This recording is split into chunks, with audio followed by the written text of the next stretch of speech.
High everyone welcome back सबैजनालाई हाम्रो channel एसिटेक सोल्युसनमा र आज हामी अर्को इन्ट्रेस्टिङ भिडियोले उपस्थित भइसकेका छौँ र आज हामी चाहिँ युक्रेन भर्सेस रसियाको चाहिँ जुन लडाइँ भयो त्यसमा चाहिँ हामीले के कुराहरू सिक्न सकियो त या फिर के सिकियो भन्ने कुराहरू चर्चा गर्नेवाला छौँ र बिफोर स्टार्टिङ द भिडियो मैले केही भन्नुभन्दा अगाडि पनि मैले के भन्न चाहन्छु भन्दाखेरि चाहिँ वार चाहिँ कुनै पनि रिजनको लागि गरेको राम्रो होइन।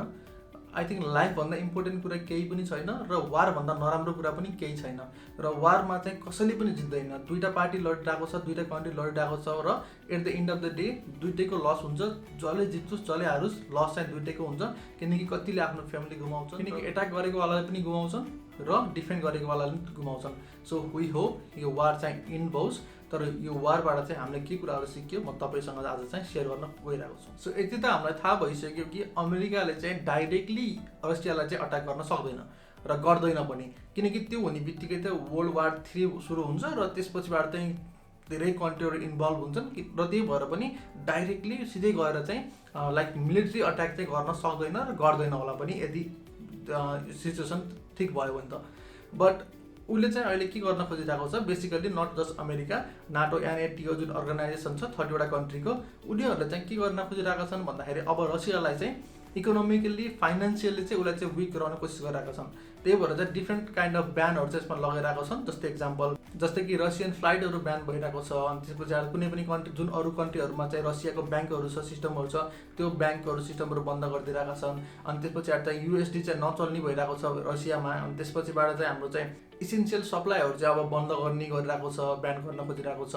सो हामीले स्टक प्राइस हेरि नै हाल्यो कति डाउन भइरहेको छ। यो स्टक क्रासले चाहिँ रसियालाई चाहिँ 5 वर्ष पछाडि धक्कल दिइसकेको छ। जुन 5 वर्ष अगाडि जुन तिनीहरूको ग्रोथ थियो अहिले तिनीहरू त्यहाँ पुगेका छन् यो क्रासले गर्दाखेरि। सो यसबाट चाहिँ र यो आई सपोर्ट दिस, यो त राम्रो गरिरहेका छन्, बिकज यो प्रेसरले गर्दाखेरि नै यदि रसियाले चाहिँ वार रोकिदियो भने द्याट्स अमेजिङ, त्यो त एकदम राम्रो कुरा हुन्छ र आई सपोर्ट दिस र सबैले सपोर्ट गर्नु नै पर्छ, किनकि फिजिकल भाइलेन्स चाहिँ हामी कसैले पनि प्रिफर गर्दैनौँ। सो यस त्यो एउटा राम्रो कुरा थियो, किनकि we all are against violence र द्याट्स नाइस, किनकि ब्यानहरू गऱ्यो यस्तो गरेर फाइनेन्सियल अझै प्रेसर पुग्यो भने चाहिँ आई होप यो वार चाहिँ स्टप हुन्छ। तर हामीले चाहिँ यसको अर्को पक्ष हेरौँ, जस्ट एक्जाम्पल लियौँ कि नेपाल जस्तै देश या फिर नेपालले चाहिँ केही कुराहरू मानेन अमेरिकाको र अमेरिकाले नि यसरी नै हामीलाई फाइनेन्सियली चाहिँ डिस्ट्रोय गर्न चाहिँ खोज्यो भने के हुन्छ र त्यो एक्सप्लेन गर्नको लागि चाहिँ फर्स्ट अफ अल अहिले के भइरहेको छ म त्यो रियल लाइफमा चाहिँ रियल लाइफ सिनारियो चाहिँ म तपाईँलाई दिन्छु, एक्जाम्पल दिन्छु कि युक्रेन र रसियामा चाहिँ के भइरहेको छ।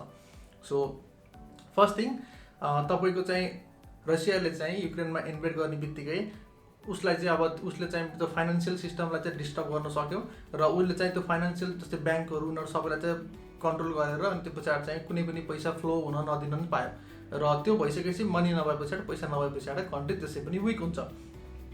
गर्यो गरेन डिफ्रेन्ट स्टोरी, बट बाहिरबाट पैसा आउन पनि दिइरहेको छैन र भित्रको पैसा बाहिर जान पनि दिइरहेको छैन। त्यो फाइनेन्सियल सिस्टम जुन हाम्रो सेन्ट्रलाइज सिस्टम छ त्यसलाई चाहिँ कब्जा गरिदियो, मानव एक्जाम्पल त्यो लिइरहेछौँ। र अब चाहिँ हाम्रो युक्रेनलाई चाहिँ पैसा चाहिरहेको छ, सपोर्ट चाहिरहेको छ र उनीहरूले रियलमै के गरिरहेका छन्, डोनेसन लिइरहेको छन् इन क्रिप्टो।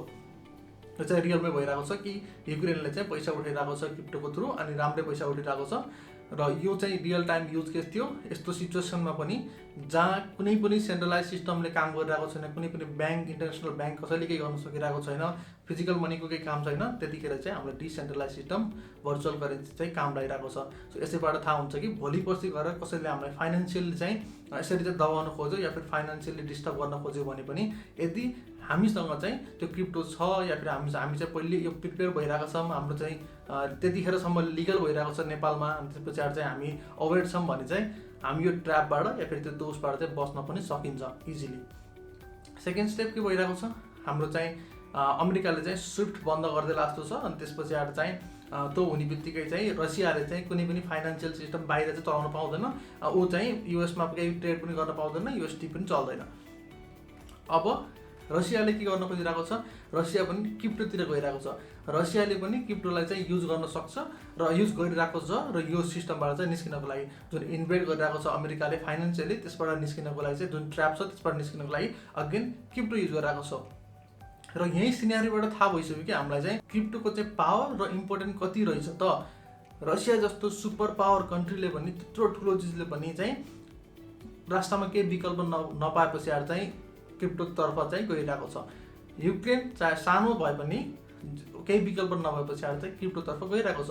यानि कि पोटेन्सियल त धेरै रहेछ नि त। भोलि के हुन्छ कसैलाई केही थाहा छैन, भोलि त केही सिनारी आयो भने त यसबाट फाइनेन्सियली हामी बच्न सकिन्छ नि त।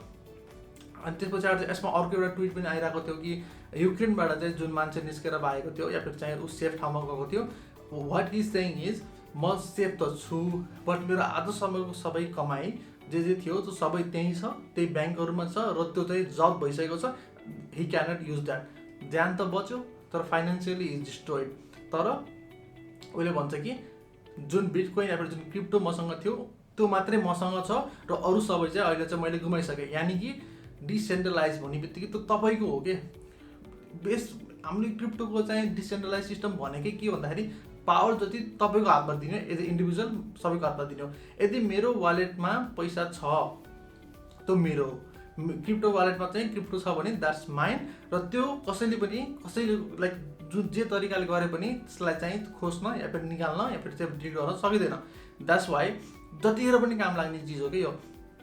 अहिले त हामीले चाहिँ रियल लाइफमा युज देखियो नि त। हामीले त रियलमा सिनारीमा चाहिँ हेरेर वार जस्तो सिचुएसनमा जहाँ यस्तो भइरहेको छ त्यसमा चाहिँ मान्छेहरू देशहरू चाहिँ क्रिप्टोतर्फ चाहिँ लिन भइरहेका छन्। यानि कि समथिङ इज केही त छ क्रिप्टोमा जसले गर्दाखेरि चाहिँ दे आर युजिङ क्रिप्टो।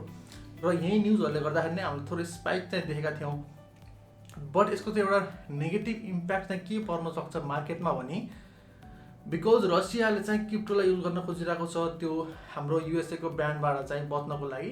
त्यही भएर चाहिँ हुनसक्छ कि यो जुन नाटो कम्पनीहरू छ 30 कम्पनीहरू उनीहरूले चाहिँ बिटकोइनमा या फिर क्रिप्टोमा चाहिँ अलिक खतरा रेगुलेसन चाहिँ लगाउन सक्छन् र छिटो पनि लगाउन सक्छन्, छिटो रेगुलेट गर्न सक्छन् ताकि रसियाले धेरै एक्सप्लोइट गर्न नपाओस्। त्यो भयो भने चाहिँ मार्केटमा सर्ट टर्ममा चाहिँ एउटा चाहिँ अर्को चाहिँ बेयरिश प्याटर्न देखिन सक्छ। बट जे भए पनि यसबाट चाहिँ प्रुभ हुन्छ कि लङ टर्ममा चाहिँ हाम्रो भिजन चाहिँ ठुलो छ र फ्युचर चाहिँ ब्राइट छ।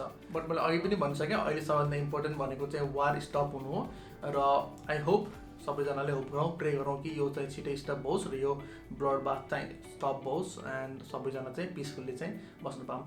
सो गाइज तपाईँलाई भिडियो मन पर्यो भने चाहिँ लाइक गर्नु होला, कमेन्ट गर्नु होला केही कुराहरू छ भने, अनि त्यसपछि एउटा च्यानलमा नयाँ हुन्छ भने सब्सक्राइब गर्नुहोस् र हामी नेक्स्ट भिडियोमा फेरि भेटौँला। जय नेपाल।